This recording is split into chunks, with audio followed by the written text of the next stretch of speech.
ہم دیکھیں پاکستان کی 75 سالہ تاریخ کو اگر ہم دیکھیں تو نہ صحت ہے، نہ تعلیم ہے، نہ یہاں پہ کوئی سیفٹی ہے. ان ساری چیزوں کو اگر ہم دیکھیں، ملک کے جس طریقے سے ہے وہ بھی سب کو پتہ ہے، نوجوان مایوس ہیں. لیکن ساری صورتحال میں اگر ہم دیکھیں جب بھی کوئی اقتدار میں آتا ہے، اس اقتدار کی کرسی پر بیٹھتا ہے، تب ہم جا کے دیکھتے ہیں کہ بہت سارے ایسی چیزیں جو ہیں، بہت سارے ایسے بلز لائے جاتے ہیں جس کے بعد اس کا خمیازہ جو ہے وہ خود اس پارٹی کو پھر بھگتنا پڑتا ہے.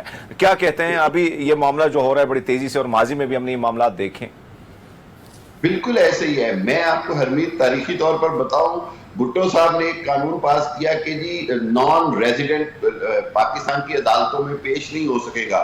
بھٹو صاحب کا خود ایک وکیل نان ریزیڈنٹ ہونے کی وجہ سے بھٹو صاحب کا مقدمہ نہ لڑ سکا، بھٹو صاحب کو پھانسی ہوگی. احتساب عدالتیں نواز شریف صاحب نے بنائی، anti terrorist court Nawaz Sharif صاحب نے بنائے، خود ان کے اندر ان کو سزا ہوئی. اسی طرح عمران خان نے کچھ قانون سازی کی جس کا ان کو خود خمیازہ بھگتنا پڑا. یہ موجودہ حکومت نے ایسی قانون سازی کر دی ہے جس کے اندر اتنے لامتنافی اختیارات اگر نگران حکومت کو یا ایڈمنسٹریشن یعنی انتظامیہ کو دے دیے جائیں گے حکومت کی غیر موجودگی میں، تو پھر پورا سیاسی سسٹم جو ہے وہ کویسچن ہو جائے گا.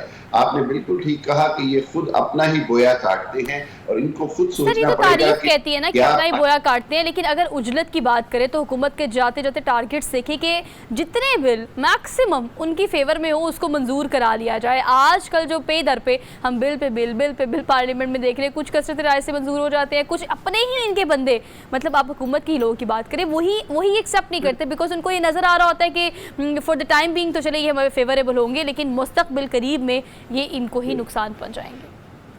بالکل ایسے ہی ہے. دیکھیں ایک چیز تو یہ سمجھیں کہ جہاں ذاتی مفادات یا فنڈز لینے کے بلز ہیں یا پھر یونیورسٹیاں دڑا دڑ نام نہاد ڈفرینٹ طریقوں سے فنڈز ریلیز کروانے کے بل ہیں، ان کو تو آپ نے پاس کروا دیا. عوامی مفاد عامہ کا کوئی ایک بل بھی پاس ہوا نہیں. پبلک سیفٹی، ہیلتھ یا سیکیورٹی کے حوالے سے کوئی بل پاس ہوا نہیں. فورن پالیسی کے حوالے سے کوئی بل پاس ہوا نہیں. آئی ایم ایف سے مذاکرات کے حوالے سے کوئی بات ہوئی نہیں. مقصد ہے کہ سب نے اپنے اپنے ذاتی مفادات، ذاتی ٹارگٹس کی بنا پہ تمام سیاست یا تمام پارلیمنٹ کو یوز کیا جا رہا ہے. میں یہ سمجھتا ہوں کہ جب معاملات عدالتوں میں جاتے ہیں تو پھر ہم عدالتوں پر جو بوجھ ڈالتے ہیں اس کی ذمہ داری ان سیاستدانوں پہ ڈالنی چاہیے جو کہ غلط قانون سازی کرتے ہیں یا غیر آئینی طریقوں سے خود قانون کا مذاق اڑاتے ہیں. سر اس ڈسکشن کو آپ کس طرح سے دیکھتے ہیں کہ یہ کہا جا رہا تھا کہ نگران سیٹ اپ کیا، نگران وزیر اعظم کی بات کریں تو آپ کا تعلق کسی پارٹی سے بظاہر دیکھنے میں یہی ہوتا ہے کہ ہونا بھی نہیں چاہیے نا، کیونکہ آپ نے باعث نہیں ہونا، آپ نے چیزوں کو بڑا پیرلل لے کے چلنا ہے، آپ نے نیوٹرل رہنا ہے، ٹو کیپ ان مائنڈ کہ آپ نے صرف الیکشن کی ٹرانسپیرنسی کو میک شور کرنا ہے. یہ کیا دیکھتے ہیں ساگدار کے نام کو جب اناؤنس کیا گیا تو پھر ہم نے دیکھا کہ نون لیگ کے اندر ہی مطلب حکومت کے اندر ہی ایک پارٹی ایسی تھی جو سپورٹ کری تھی، ایک پارٹی ایسی تھی جو سپورٹ نہیں کر رہی تھی. لیکن اس ساگدار کے نام کو فی الحال خواجہ آصف کے مطابق بالکل ایکسکلیوڈ کر دیا گیا اور انہوں نے خود بھی نہ اس کی حامی بڑھی ہے اور نہ ہی اس کو تردید کی ہے. اب باقی جو 5 نام ہیں انہیں آپ کس طرح سے دیکھتے ہیں؟ میں یہ سمجھتا ہوں کہ یہ انتہائی غیر دانشمندانہ فیصلہ تھا. ایون اسحاق ڈار صاحب کا نام تجویز کرنا بھی نہ وہ آئینی طور پہ صحیح تھا نہ قانونی طور پر. خود اس نے جو نون لیگ کے اندر جو توڑ پھوڑ ہے اس کو ایکسپوز کر دیا. اور اسی طرح نواز زرداری صاحب اور ان کی طرف سے جو اس پر ریئیکشن آیا وہ بھی ہم نے دیکھ لیا. شیرین رحمان نے بڑا واضح طور پر اس پر ایک سٹانس لیا اور سارا کچھ. میں یہ سمجھتا ہوں کہ خود نواز شریف اور شہباز شریف کی جو گروپنگ ہوئی ہے اندر بظاہر طور پر نیچے لائلٹی کے حوالے سے جو گروپنگ ہے وہ بڑی واضح طور پر سامنے آئی اور اسی لیے ابھی تک نگران وزیر اعظم کا نام فائنل کرنے میں خود حکومت اور حکومت کے اندر نواز لیگ یعنی پی ایم ایل این کو سب سے زیادہ مشکلات کا شکار ہے.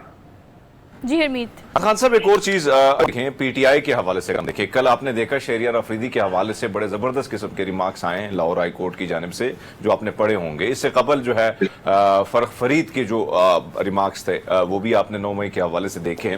کیا کہتے ہیں سر؟ ایک طرف تو کیسز پہ کیسز بنتے جا رہے ہیں، دوسری جانب کہیں نہ کہیں ریلیف بھی مل رہا ہے. کیا آپ کو لگتا ہے کہ آنے والے دنوں میں مزید سختی آ سکتی ہے یا کہیں نہ کہیں جو بات کی جاتی ہے کہ جب نگران سیٹ اپ آ جائے گا اور لانگ ٹرم تک جائے گا تو کیا کوئی نہ کوئی بات بھی ہو سکتی ہے، معاملہ کوئی پیج جو ہے جڑ سکتا ہے؟